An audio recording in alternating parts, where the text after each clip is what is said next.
¿Qué tal? Muy buenas noches. Yo soy Genaro Lozano y esto es Punto y Contrapunto de martes. Una delegación estadounidense encabezada por Roberta Jacobson visitó México y se reunió con el canciller Marcelo Ebrard para discutir temas de migración. ¿Cómo va la relación bilateral? ¿Está México cediendo de más en temas migratorios a cambio de cooperación COVID?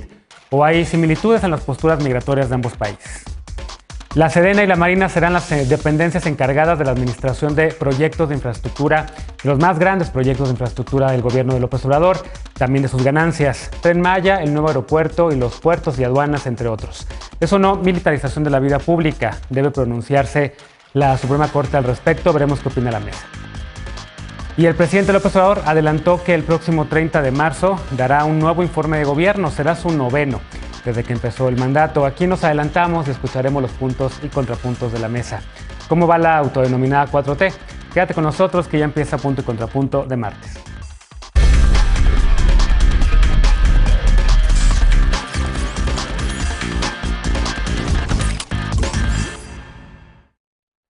La migración segura, ordenada y regular no llega. Hace unos días, el secretario de Seguridad Nacional de Estados Unidos, Alejandro Mayorkas, aseguró que en el futuro inmediato habrá más migrantes en la frontera con México que los registrados en los últimos 20 años. El cierre de fronteras y el despliegue de casi 9,000 efectivos militares no ha logrado contener a cientos de migrantes provenientes de Centroamérica, orillados a salir de sus países por miedo o por falta de oportunidades económicas. El fin de semana, autoridades mexicanas informaron que un grupo fue detenido cuando viajaba rumbo a Estados Unidos en avión en calidad de turistas. Otro grupo procedente de Honduras fue detenido en la frontera con Reynosa y regresado por la patrulla fronteriza de Estados Unidos a Ciudad Juárez sin que ellos lo supieran. Hoy funcionarios de México y de Estados Unidos se reunieron para hablar de este tema, considerado una prioridad para los dos gobiernos. El presidente de México dijo que la visita de la delegación encabezada por la ex embajadora Jacobson no fue de supervisión porque nuestro país no es una colonia ni un protectorado. Por su lado, la Secretaría de Relaciones Exteriores señaló que en la reunión se discutieron mecanismos para proteger los derechos humanos de personas migrantes y que buscarán impulsar mecanismos de cooperación internacional para el desarrollo del norte de Centroamérica. Veremos qué piensa la mesa de esta noche y por ello saludo con gusto a Estefanía Veloz, abogada y feminista. ¿Cómo estás? Buenas noches, querido Lozano. Buenas noches, compañeras, compañeros, compañeres. Saludo también con gusto a Alejandro Encinas, politólogo y simpatizante o con el corazón en la 4T. ¿Cómo estás? Carlos, aquí estamos. Regresa a la mesa Aurora Espina, investigadora y activista. ¿Cómo estás? Muy bien, buenas noches. Un gusto estar con ustedes en la mesa. Y hoy nos acompaña Emiliano Oaxaca Paterna, abogado. ¿Cómo estás, Emiliano? No te oímos, creo que tu micrófono está mal. Ahorita lo tratamos de restablecer. Pero bueno, Hola, mientras, perdón. ahí estás. Perdón, qué gusto estar con ustedes, me disculpo. ¿Cómo estás? Empiezo contigo, Estefanía, temas migratorios, temas bilaterales, temas que a ti te interesan mucho también en tu calidad de mujer binacional. ¿Cómo viste esta reunión, la visita de Roberta Jacobson? De aquí se fue también a Centroamérica. Es un tema que evidentemente le interesa al presidente Biden. Es un tema que le interesa porque le interesa tener una política de contraste respecto a la política que tenía el gobierno anterior del expresidente Donald Trump, y creo que eso implica escuchar y implica viajar y atender y ver qué es lo que está pasando en estos países, que cada vez las caravanas migrantes se vuelven más grandes y se vuelve más difícil contener en la frontera. Y creo que esto responde a tres políticas que puso Biden sobre la mesa y que ha tratado de implementar en estos últimos meses, que son sus primeros meses, los primeros 3 meses de su mandato, que implican que desde el primer momento en el que entró dijo, ya no se va a esperar el proceso migratorio de México, vamos a abrir las puertas a que los migrantes esperen sus juicios o el proceso migratorio que les corresponde en Estados Unidos, y eso implica también hacernos responsables, o que Estados Unidos se hiciera responsable de cuidar a los menores de edad que iban sin estar acompañados. Y eso de entrada pues ya es una diferencia fundamental con la política anterior, intolerante, de exigir que esperaran la frontera, de niños en jaulas y tal, y creo que esto ha sido debido a que también la comunidad migrante ha sido mucho más exigente con Biden, porque pues prometió y se comprometió a muchas cosas durante la campaña, y creo que está encaminada su política en eso, una política más humanitaria, una política de impulsar desarrollo. Yo creo que de esto se van conexiones que implican desarrollar o intentar desarrollar los países de América Latina, de Centroamérica, donde están viniendo tanta gente, para que no tengan que buscar una mejor vida en Estados Unidos. Y también, y una de las cosas más importantes es el tema de la violencia. Biden le pidió al Congreso regular el tráfico de armas, regular el control de armas, porque sabe que la razón por la que muchas personas se van de sus países son por toda la violencia a la que están enfrentándose, incluyendo México, que implica que sea su gente de sus países sean asesinados con las pistolas o con las armas que producen en Estados Unidos. Y eso hace a Estados Unidos responsable totalmente de lo que pasa en estos países y de lo que pasa en México. Eso me parece un gran inicio, me parece que habla de la política que quiere, del país que quiere construir y de cómo ve a México en relación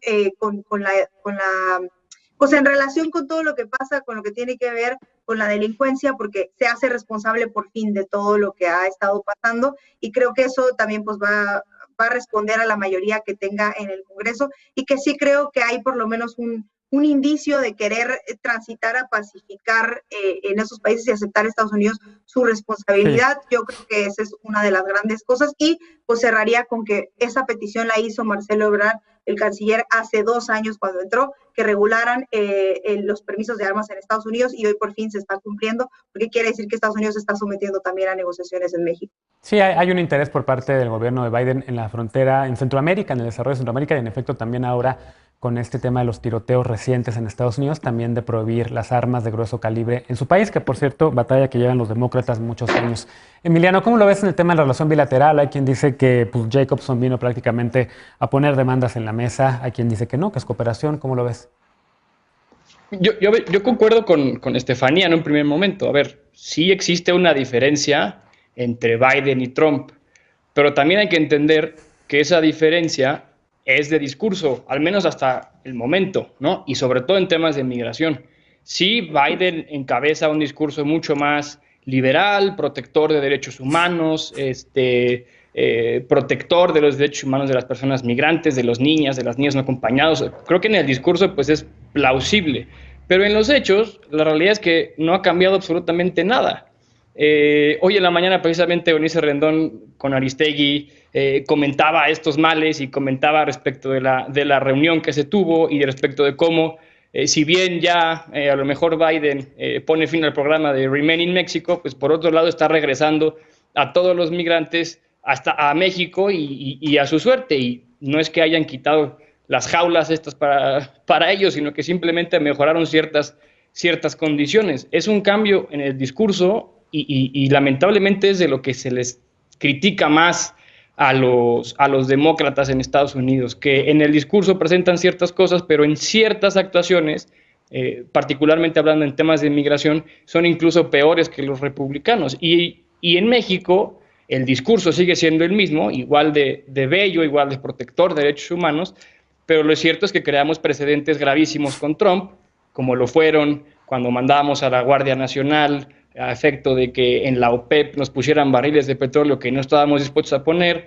como lo fue cuando Trump amenazaba con aranceles y mandábamos a la Guardia Nacional al sur del país, y como lo estamos haciendo ahorita con las vacunas, ¿no? La Guardia Nacional es una moneda de cambio, los migrantes son una moneda de cambio, y el problema de estos dos gobiernos, como Biden y como Andrés Manuel López Obrador, es que el discurso aparenta una cosa, pero los hechos, que no son tan evidentes o no son tan democratizados como el propio discurso, suelen contradecir. Claro. ¿No? Y no es una cuestión de política, ni de ideología, ni de un partido, ni del otro. Es una cuestión, creo que, de hechos y de derechos humanos, que es lo más importante, y sobre eso no se elige.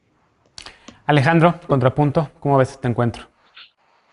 Bueno, bien, siempre tiene que haber encuentros y diálogo, y hay una agenda multilateral que no solamente es temas de migración, sino de seguridad, de armas, de desarrollo, etcétera. Yo creo que tienen razón, republicanos o demócratas en el poder, hay una política migratoria consistente en Estados Unidos. Incluso se dice que aunque efectivamente Obama tenía un discurso mucho más a favor de los derechos humanos y del multiculturalismo, pues en su administración fue cuando más se deportaron a personas de origen latinoamericano. Entonces, bueno, en eso tienen razón, pero también creo que ha habido algunos gestos y buenos avances en los primeros días de la administración de Biden que no habría que escatimar, que tienen que ver con DACA, que son los Dreamers, retomar este programa que había sido proscrito por Trump, y el tema de Remain in Mexico, mediante el cual su derogación implica que México deje de ser de facto un tercer país seguro.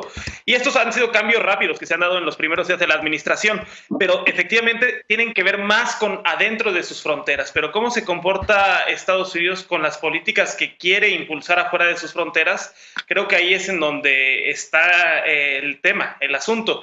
Y me parece que la posición en la que México llega a las mesas de diálogo y de acuerdos, pues es bastante digna, y es dejar atrás estas políticas punitivas de securitización que han fracasado y que no han logrado contener la migración, porque efectivamente pues los rumbos, los caminos, las personas encuentran formas para llegar al norte, sobre todo arriesgando su vida, y sobre todo es un tema delicado cuando además viajan con menores de edad.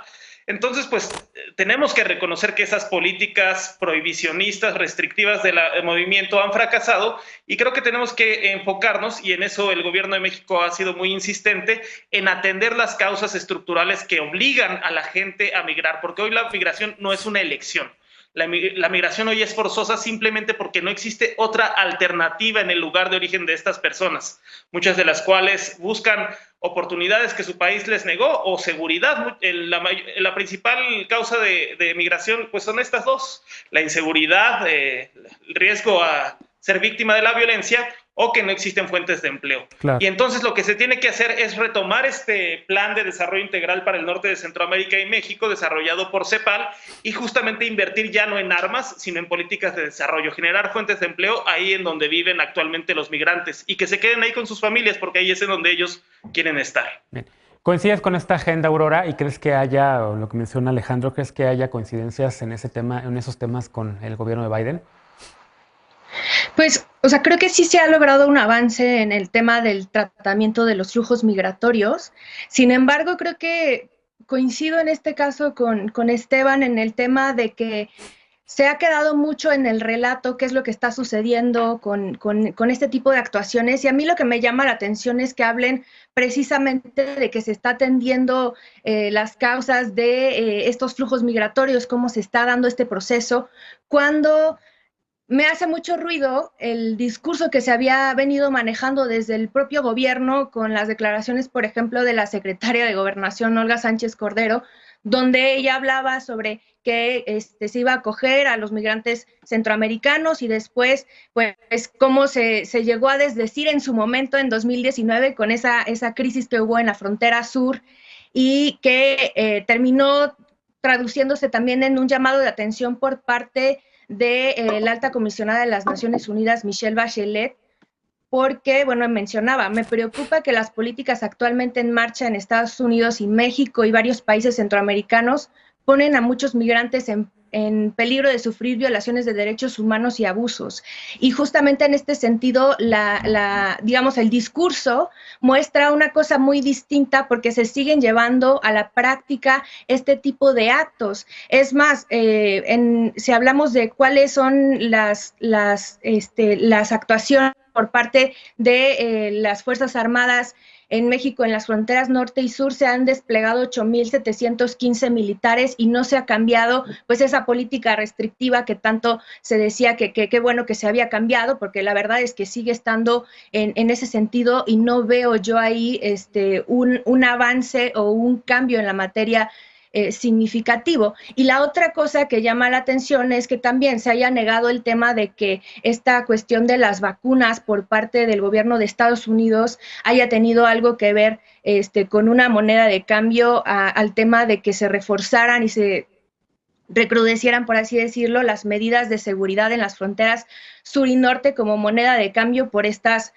vacunas. Entonces yo creo que sí convendría poner sobre la mesa estos aspectos, porque al final creo que ha quedado probado que sí tiene que ver con este tema y sí preocupa que en el discurso se diga una cosa y en los hechos se estén manejando las mismas medidas. Como bien decía Emiliano también, siguen estando las jaulas, siguen estando las medidas, el tema de, bien, por ejemplo, el hacinamiento que están teniendo estos niños en Texas, que no están teniendo las medidas adecuadas para la atención en este proceso de migración. Entonces creo que sí es preocupante revisar estos elementos y cuál es la postura real, o sea, no el discurso, sino cuáles son las acciones reales que va a llevar a cabo este gobierno para atender este problema y no convertirse, como en su momento fueron, en el muro de Trump. Bien, para atender los flujos migratorios.